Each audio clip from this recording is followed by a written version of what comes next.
Morning, everybody, and happy Tuesday. It's Tuesday again. Round and round we go. So today, my thoughts for whatever reason, and I hope and pray that I'm speaking to someone's heart today, that the Lord's speaking to someone's heart today, excuse me, and about abandonment. Because a funny thing happened the other day is I knew this person that for some reason, she just always, whenever we were around her, she just sort of looked another way. It was like she just didn't want to be a part of the group, and she, like, on purpose, and I thought, how strange is that? And so fast forward years, several years and years later, and just yesterday, her name came up again, and I was told that she was, and I know she's very smart, and very wise. And so, but I was told that when she was young, if she came home with a B on her report card, something less than an A, her father would just do like this. He would just look around and he would not speak to her for like days at a time. Just completely ignore her. And I look at that as a spirit of abandonment. And so many of us have it. And I knew a girl that I brought into my home one time as a renter. And she had nowhere to go and whatever. And so, and it turned out she was like really bipolar, schizophrenic, and all this stuff. Well, it turned out she had been abandoned by her mother, as a baby. And she just had that, it's a spirit. It was a spirit of abandonment over her. And so, and I've seen other things like that. Like I knew a woman that was going to adopt this baby. And the baby, when they brought her home, they ended up not adopting her, but she was like white. She had no color in her skin because her mother would just take her and just lay her on the floor, in the middle of a floor, no blanket, no toys, no comfort. And sort of, if you ever seen orphans in an orphanage, and this baby just had no color, and it was like she had no feeling. Her blood, I don't know, she just wasn't normal, but her mother had abandoned her.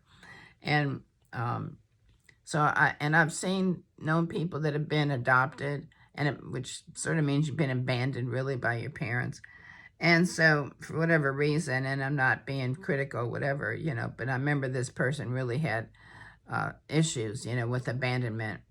And he became like paranoid, schizophrenic, and I was thinking about this, and I thought, when you feel abandoned, you don't think anybody's there to help you. You don't think anybody's to protect you. You don't feel safe, and so you're looking over your shoulder. You think everything's against you, and I can understand how you would become that way.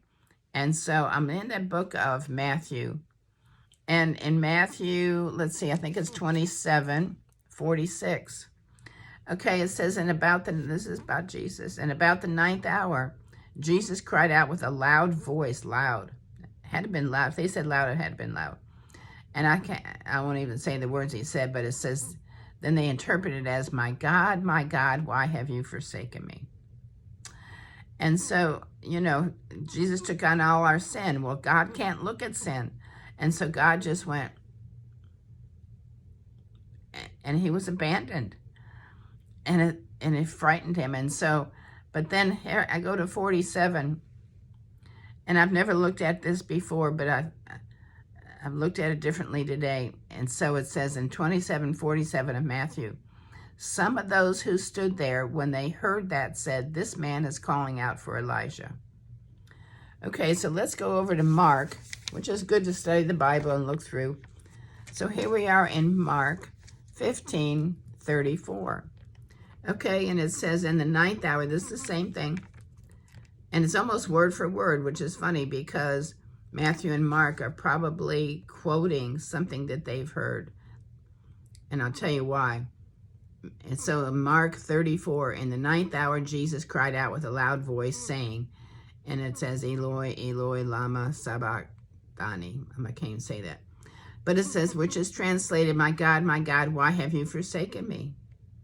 So there we have the same thing, almost the same word for word.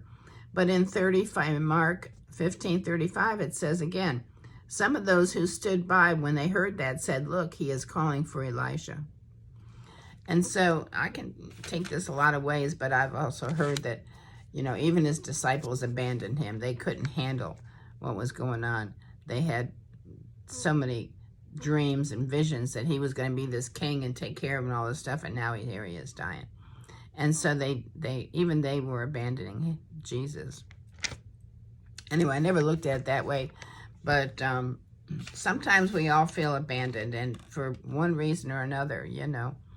But I want to tell you a couple of things, and that is that we've been studying Judges, and I'm going to go to Judges 20. If I can go over there, Judges 20, Judges 2, sorry, 21.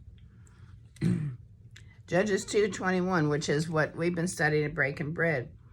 But it says, I will no longer drive out before them any of the nations which Joshua left when he died, so that through them I may test Israel, whether they will keep the ways of the Lord to walk in them as their fathers kept him. And so test is the word. And then I'm looking over here at James 1, kind of flipping back here. We go to James. James to me is a hard thing to read, because he was, you know, when some of these pastors, they're hard on us. Sometimes it's like we can't listen to it. They seem so judgmental. James seems to be that way. But I know it's of God. I really do. And so we have to be careful. But here in James 1, it says, let me see. Oh, in James 1, let's start with 2. 2. My brother, count it all joy when you fall into various trials, knowing that the testing of your faith produces patience. But let patience have its perfect work, that you may be perfect and complete, lacking nothing. So sometimes we go through testing. We don't understand it. Sometimes we feel abandoned.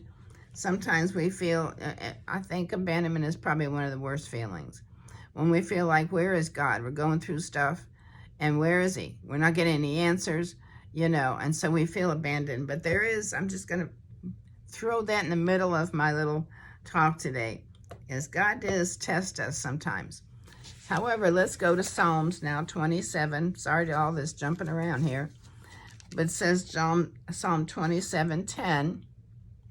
When my father and my mother forsake me, then the Lord will take care of me.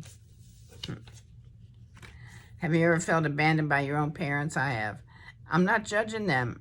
You know, there's a point in time where sometimes your parents have to say, go, you know, we've taken care of you. You're now 20-something years old, you know, you got to go, you know. And so it's a kind of a spirit of abandonment, you know. But it's a necessary thing. If you ever watched a birdie nest, you know, at one point in time, they throw them birdies out, you know. And so let's go again to Deuteronomy 31, end here, 31:8. Ready? And the Lord, he is one who goes before you. He will be with you. He will not leave you nor forsake you. Do not fear and do not be dismayed.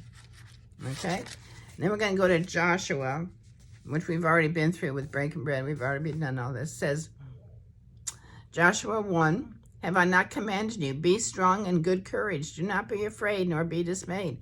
For the Lord your God is with you wherever you go. So, if I'm just talking to people today that sometimes feel abandoned, maybe they're going through stuff. I'll tell you, I've learned over the years that I can go through things. Even when I was married, if my children I was having a hard time with my kids, whatever, you know, I was married to a man that had his own children. And so I remember that he could be sad with me, or he could try to comfort me, you know, but he didn't understand what I was, there was no way, because they weren't his kids, you know. He could, you know, feel sorry for me, try to help me, but I was alone. You know, you go through stuff alone with just the Lord, just you and that's when you have to call on the Lord. And you have to realize he is never going to abandon you. He's going to be with you everywhere, every which way you go, everything you go through. And so And that's why you need to make sure that the people that you know, and as well as yourself, that has the Holy Spirit was inside of you, that he is always with you.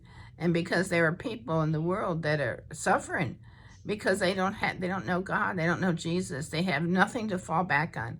When they're abandoned, when they're left by the wayside, metaphorically, they panic because they in their heart and their soul, they don't feel like there's anybody there to help them. They feel like they've just been abandoned. And so if you hear my flash downstairs, he thinks I'm abandoning him. he's he's on a time schedule, and he knows that it's time for me to go. So he's panicking because he doesn't he hears my voice, but he doesn't realize that I'm coming. And so listen for the voice of the Lord. He's there. He's always, Flash thinks I'm not there. I'm here. I'm coming. I'm going to go take care of him in just a minute. I haven't abandoned him, And Jesus has not abandoned you. He loves you so much. Just feel his presence. Call on him, He's sitting there waiting for you. I feel like sometimes I have to get up in the morning. I don't have to. When I get up in the morning, not every day, I don't think about this, but there are days when I feel like he's just sitting there in the chair in my room, saying like, oh, been waiting for you all night. Good morning, because he is. He really is. He's not in the field. You can't see him physically, but he's in your heart, when you wake up, there's a new day every day. So don't ever feel abandoned, but sometimes watch out for the test.